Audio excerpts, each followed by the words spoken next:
बघा आता आज 12वीचं आपलं जे पहिलं प्रॅक्टिस सेट सेकंड पेपर त्यामधला जो क्वेश्चन 2 आहे, फाइंड द डेरिव्हेटिव्ह ऑफ किंवा differentiate function with respect to X. त्या क्वेश्चनला आपल्याला सॉल्व्ह करायचं आहे. त्यामध्ये पहिलं एक्झाम्पल आपल्याला दिलेलं आहे y is equals to cos in bracket x square plus a square. आता हे जे फंक्शन दिलेले आहे याला आपल्याला डिराइव्ह करायचं with respect to x, means आपण याला differentiate with respect to x. आता differentiate with respect to x means याचा आपल्याला डेरिव्हेटिव्ह काढायचा आणि आपल्याला माहिती आहे y चा डेरिव्हेटिव्ह आपण काढणार नाही, मग त्याऐवजी आपण घेणार dy by dx. मग आता dy by dx find out करण्यासाठी आपल्याला डेरिव्हेटिव्ह यूज करणं पडेल. मग आता आपण या ठिकाणी derivative of cos x square plus a square. आता या ठिकाणी जे फंक्शन दिलेले आहेत बघा, यामध्ये सर्वात प्रथम आपण कशाचा डेरिव्हेटिव्ह काढणार, फक्त कॉसचा. या ब्रॅकेट मध्ये जी व्हॅल्यू दिली त्याचा आपल्याला डेरिव्हेटिव्ह काढायचा नाही. आणि आपल्याला माहिती आहे derivative of cos x means minus sin x, म्हणजे इथे मायनस sin. आता x च्या जागेवर आपण काय दिलेलं आहे, हा bracket means x square plus a square. हा झाला आपला कॉसचा डेरिव्हेटिव्ह. परंतु कॉस सोबत आपल्याला कोएफिशियंट कसा एक ब्रॅकेट दिलेला आहे, त्या ब्रॅकेटचा डेरिव्हेटिव्ह आपण त्याच्या सोबत काढणार आणि तो त्याच्या मल्टिप्लिकेशन मध्ये म्हणजे derivative of x square plus a square. आता या ठिकाणी बघा हा डेरिव्हेटिव्ह कंप्लीट झाला. आता याला चेंज नाही करायचं, आता ब्रॅकेटचा डेरिव्हेटिव्ह फाइंड आउट करायचा. आपण डिफरन्शिएट करून राहिलो विथ रिस्पेक्ट टू x, म्हणजे फक्त ज्या संख्येचा कोएफिशियंट x दिलेला आहे किंवा जिथे x दिलेला आहे त्याचा डेरिव्हेटिव्ह निघणार, मीन्स a स्क्वेअर चा डेरिव्हेटिव्ह निघणार नाही. तो जर कॉन्स्टंट मध्ये आहे, कॉन्स्टंटचा डेरिव्हेटिव्ह 0 असतो. तर या ठिकाणी आपला आन्सर काय होईल बघा, इथे minus sin in bracket x square plus a square आणि इथे x स्क्वेअर चा डेरिव्हेटिव्ह येतो ट्वाइस x आणि a स्क्वेअर कॉन्स्टंट असल्यामुळे त्याचा डेरिव्हेटिव्ह 0. मीन्स आपला आन्सर येईल minus twice x sin in bracket x square plus a square. याला म्हणतात derivative means dy by dx. हा झाला आपला पहिला क्वेश्चन. आता याच्यानंतर यामधला सेकंड जो आहे सब क्वेश्चन जे दिलेले आहे, सेकंड क्वेश्चन मध्ये दिलेले आहे तुम्हाला y is equals to in root e to the power 3x plus 2 and base मध्ये प्लस. आता या ठिकाणी जी कंडिशन आपल्याला दिली आहे याच्यामध्ये बघा e चा पॉवर जो दिला आहे ती पूर्ण व्हॅल्यू आपल्याला रूट मध्ये दिली. मी सगळ्यात पहिले आपल्याला जो डेरिव्हेटिव्ह काढायचा तो रूटचा काढायचा. आपण सर्वप्रथम इथे लिहून घेणार differentiate with respect to x. ठीक आहे, तर इथे मिळेल आपल्याला dy by dx is equals to derivative of under root e to the power 3x plus 2 and plus 5. सर्वप्रथम आपण रूटचा डेरिव्हेटिव्ह फाइंड आउट करणार. मीन्स इथे नाही बघा, डेरिव्हेटिव्ह ऑफ रूट x काय असते 1 by 2 रूट x. मीन्स इथे 1 by 2 रूट मध्ये e चा power 3x plus 2 and base मध्ये प्लस 5. आता ही जी कंडिशन आहे याच्यामध्ये आपण फक्त रूटचा डेरिव्हेटिव्ह फाइंड आउट केला जास्त. आता जी रूट मध्ये व्हॅल्यू दिलेली त्याचा डेरिव्हेटिव्ह काढायचा, परंतु त्याच्या मल्टिप्लिकेशन मध्ये means derivative of e to the power 3x plus 2 and plus 5. आता 5 कॉन्स्टंट असल्यामुळे याचा डेरिव्हेटिव्ह आपल्याला माहिती आहे काय निघेल 0. परंतु e चा पॉवर जो दिला आहे त्याचा डेरिव्हेटिव्ह आपण फाइंड आउट करू शकतो. मीन्स इथे राहील 1/2 रूट मध्ये e to the power 3x plus 2 and plus 5 into derivative of e चा पॉवर x काय असतो आपला e चा पॉवर x. मीन्स e चा power x means 3x plus 2. आता याच्या सोबत आपण जो डेरिव्हेटिव्ह आहे पॉवरचा डेरिव्हेटिव्ह घेणार त्याच्या मल्टिप्लिकेशन मध्ये, means multiplication by derivative of 3x plus 2 and plus 5 चा डेरिव्हेटिव्ह काय घेणार आपण 0. तर आता याच्यामध्ये आपला आन्सर मिळणार बघा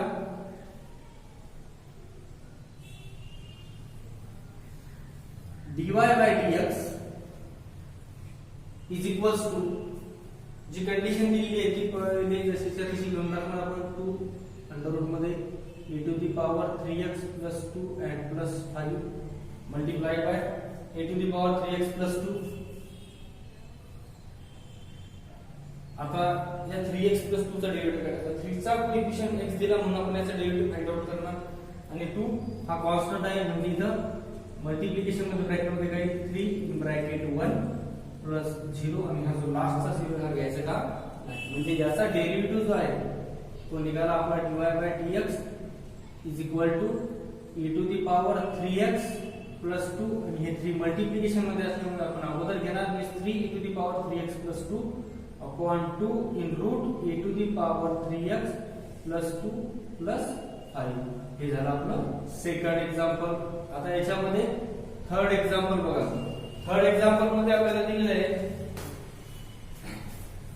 y is equals to log of in square bracket tan x by 2 means y is equals to log of in bracket tan x by 2.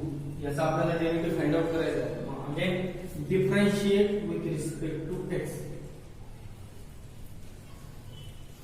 Differentiate with respect to x means इथे मिळणार आपल्याला left hand साइडला dy by dx is equals to derivative of log square bracket मध्ये tan x upon 2.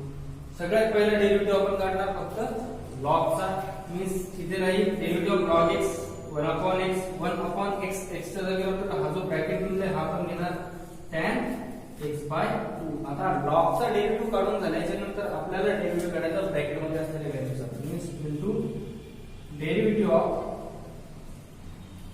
tan x by 2. आता हे 1 upon tan चे असते तर आपण ट्रिगोनोमेट्री मध्ये बघितलं 1 upon tan x means cot x म्हणजे हे cot x by 2 होऊन जाईल. आता डेरिव्हेटिव्ह ऑफ tan काढायचं आपल्याला डेरिव्हेटिव्ह ऑफ tan x काय sec स्क्वेअर x x च्या जागेवर आपण काय घेणार x by 2 आणि याच्या नंतर सगळ्यात शेवटी ही जी आपल्याला कंडिशन दिली आहे बघा x by 2 x जर असता तर आपण त्याचा डेरिव्हेटिव्ह काढला नसता परंतु त्याला बेस दिलेला आहे 2 म्हणून त्याचा डेरिव्हेटिव्ह आपल्याला काढायचा म्हणून multiplied by derivative of x upon 2 आणि सगळ्यात शेवटी याचा आन्सर आपल्याला फाइंड आउट करायचा आहे म्हणजे ते cot x by 2 into sec square x by 2 and derivative of x काय असतो 1 आणि अपॉन 2 तसे means dy by dx is equals to 1 by 2 cot x by 2 into sec square x by 2. हे झालं आपलं या क्वेश्चनचा आन्सर. याच्यानंतर आपल्याला जो चौथा क्वेश्चन दिलेला आहे बघा याच्यातच चौथा क्वेश्चन दिलेला आहे अंडर रूट मध्ये tan under root x means y is equals to in root tan root x. आता याचा डेरिव्हेटिव्ह पुन्हा आहे त्याच कंडिशन न फाइंड करू आपण differentiate with respect to x left hand side dy by dx right hand side derivative of root tan root x. आता याच्यामध्ये तीन डेरिव्हेटिव्ह फाइंड आउट करायचे कसे सगळ्यात पहिला जो मोठा रेडिकल दिलेला आहे म्हणजे मोठा अंडर रूट त्याचा नंतर tan चा आणि नंतर पुन्हा रूट x चा. मग आता आपण या ठिकाणी पहिले जो बाहेरचा जो मोठा अंडर रूट दिलेला आहे त्याचा डेरिव्हेटिव्ह करू. Derivative of under root x 1 upon 2 root x 2 root x means 2 root tan root x. आता हा झाला पहिल्या रूटचा डेरिव्हेटिव्ह. त्यानंतर रूटच्या नंतर काय येते tan. मग आपण त्याचा डेरिव्हेटिव्ह फाइंड आउट करणार derivative of tan root x 1 upon 2 root मध्ये tan root x derivative of tan x sec square x च्या जागेवर आपल्याला काय दिलेलं आहे रूट x म्हणून आपण रूट x जसेच्या तसे घेणार. आणि सगळ्यात शेवटीला पुन्हा आपण जो रूट मध्ये x दिलेला आहे त्याचा डेरिव्हेटिव्ह फाइंड आउट करणार means derivative of root x. Last मध्ये आपल्याला याचा आन्सर कसं मिळणार बघा sec square root x upon 2 under root मध्ये tan रूट x आणि into derivative of root x 1 upon 2 root x. Means याचा आन्सर आपल्याला मिळालं sec square root x upon 2 2 4 त्याचा कोएफिशिएंट रूट x आणि रूट मध्ये tan रूट x. हे झालं dy by dx. हा झाला आपला चौथा क्वेश्चन. बघा आता पाचवा एक्झाम्पल आपल्याला दिलं आहे y is equals to cot cube square bracket मध्ये log x cube. आता या ठिकाणी आपण याला पुन्हा तीच condition differentiate with respect to x differentiate with respect to x.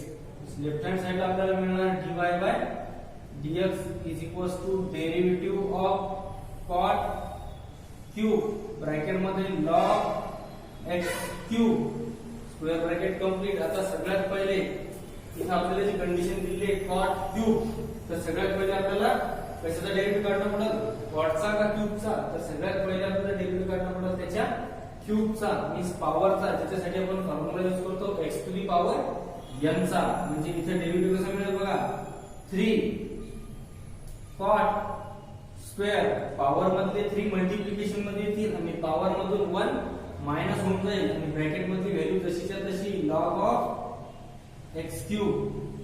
त्यानंतर आता पॉवरचा डेरिव्हेटिव्ह झाला, परंतु आता कॉटचा सेपरेट डेरिव्हेटिव्ह लागेल आपल्याला. म्हणजे इथे राहील cot derivative of cot in bracket log of x cube. आता cot चा डेरिव्हेटिव्ह काढायचा.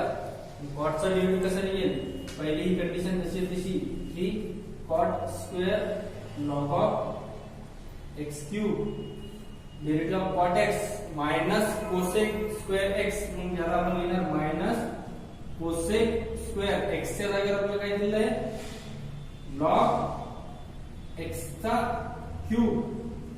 ठीक आहे. आता या ठिकाणी कंडिशन संपली.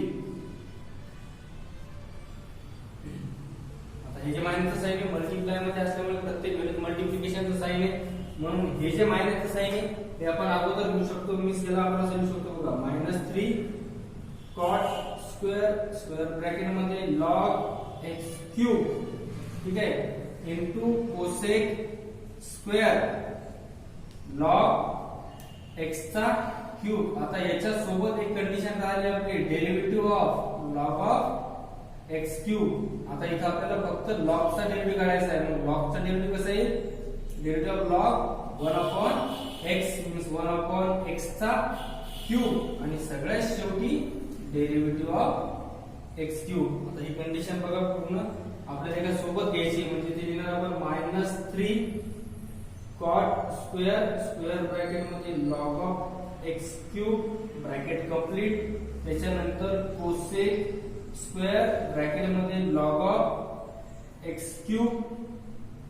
त्यानंतर x क्यूब चा डेरिव्हेटिव्ह 2x चा स्क्वेअर आणि अपॉन x क्यूब. आता हा जो क्यूब आहे हा कडे स्क्वेअर सोबत म्हणजे बेस मध्ये एक x एक्स्ट्रा राहील आपला. हे 2 3 जा 6 मीन्स याचा आन्सर फायनल आता या ठिकाणी डन झालं. dy/dx -6 बेस x घेणार. त्यानंतर cot square log of x cube multiplication मध्ये cosec square log of x cube. हे झाला आपला डेरिव्हेटिव्ह तयार. आता याच्यानंतर पुन्हा आपल्याला एक एक्झाम्पल दिलेलं बघा, y = 5 चा power sin cube x and plus 3. आता याच्यासाठी मीन्स 5 साठी आपण फॉर्म्युला यूज करणार a to the power x चा. मी सगळ्यात पहिले आपण लिहून घेणार differentiate with respect to x dy/dx is equals to derivative of 5 to the power sin cube x आणि प्लस 3. आता याच्यामध्ये 3 चा डेरिव्हेटिव्ह काढला काय नाही काढला का सेमच आहे, कारण तो कॉन्स्टंट असल्यामुळे त्याचा डेरिव्हेटिव्ह 0 निघणार. आता या ठिकाणी बघा ही जी कंडिशन दिलेली आहे, सॉरी हे +3 इथे दिलेली आहे त्याच्यासोबत, म्हणजे आपण सगळ्यात पहिले याचा डेरिव्हेटिव्ह काढणार 5 चा. Derivative of a to the power x means a to the power x म्हणजे ही संख्या जशीच्या तशी sin क्यूब x प्लस 3 आणि सोबत काय राहते त्याच्यात log ऑफ a. तर a च्या जागेवर आपण काय घेणार 5 मीन्स log ऑफ 5. आता आपण हा जो बेस आहे याचा डेरिव्हेटिव्ह काढला, परंतु आता याचा जो पॉवर दिला आहे याचा डेरिव्हेटिव्ह फाइंड आउट करायचा आपल्याला. Means derivative of sin cube x plus 3 हा मल्टिप्लिकेशन मध्ये जाईल. मीन्स इथे राहील बघा 5 to the power sin cube x plus 3 into log of 5 आणि मल्टिप्लिकेशन मध्ये ही झाली सपोज आपली पहिली व्हॅल्यू, आपण याला ब्रॅकेट करणार. डेरिव्हेटिव्ह ऑफ sin, आता sin चा डेरिव्हेटिव्ह काढण्या अगोदर आपल्याला त्याच्या पॉवरचा डेरिव्हेटिव्ह काढणं पडेल. मीन्स इथे बघा 3 sin स्क्वेअर x काय केलं आपण या ठिकाणी पॉवर मधला जो व्हॅल्यू होती ती मल्टिप्लिकेशन मध्ये घेतली आणि पॉवर मधून 1 मायनस केला. आता हा झाला पॉवरचा डेरिव्हेटिव्ह. त्यानंतर काढायचा आपल्याला डेरिव्हेटिव्ह ऑफ साइन एक्स आणि प्लस हा कॉन्स्टंट असल्यामुळे याचा डेरिव्हेटिव्ह किती निघाला आपला 0. मीन्स पहिल्या ब्रॅकेट मध्ये व्हॅल्यू जी राहिली होती 5 to the power sin 2x plus 3 into log of 5 and another जो ब्रॅकेट दिला आहे त्याच्यात राहील 3 sin square x and derivative of sin x means cos x. या ठिकाणी आपला डेरिव्हेटिव्ह संपला म्हणजे हे झालं तुमचं final answer dy by dx. आता असाच तुम्हाला एक लास्ट म्हणजे याच्यामधला 7वा क्वेश्चन दिला आहे y is equals to cosec in bracket under root cos x. पुन्हा तीच condition differentiate with respect to x dy by dx is equals to derivative of cosec in bracket root cos x. आता derivative of cosec x minus cosec x into cot x. फक्त x च्या जागेवर आपल्याला ही जी किंमत दिली ही त्या ठिकाणी put out करायची. म्हणजे इथे राहील मायनस cosec x च्या जागेवर राहील route cos x into cot x means root cos x. आता या ठिकाणी आपल्या जो cos x चा डेरिव्हेटिव्ह संपला. परंतु ब्रॅकेट मध्ये आपल्याला पुन्हा एक कंडिशन दिलेली आहे म्हणजे derivative of root cos x. तर इथं आता पहिला डेरिव्हेटिव्ह फक्त त्याच्या रूटचा निघणार. मीन्स इथे राहील बघा minus cosec in bracket root cos x into cot in bracket root cos x. ही व्हॅल्यू तशीच तशी. सगळ्यात पहिले डेरिव्हेटिव्ह काढणार आपण रूटचा. Derivative of root x 1/2 root x means 1/2 root मध्ये cos x आणि लास्ट मध्ये डेरिव्हेटिव्ह निघेल cos x चा. आता या ठिकाणी बघा मायनस cosec रूट मध्ये cos x into cot root मध्ये cos x आणि into derivative of cos x means minus sin x upon 2 root cos x. Minus into minus हा प्लस होणार म्हणजे आपला आन्सर जे मिळणार फायनली तर ते राहील बघा sin x upon 2 root cos x into cosec root cos x into cot root cos x. हे झालं आपलं फायनल आन्सर. आता याच्यामध्ये पुढे पुन्हा आपल्याला क्वेश्चन दिले समोरचे तर ते तुम्ही सॉल्व्ह करून बघायचे. ज्याच्यामध्ये अडचण येईल ते फोन करून सांगायचे.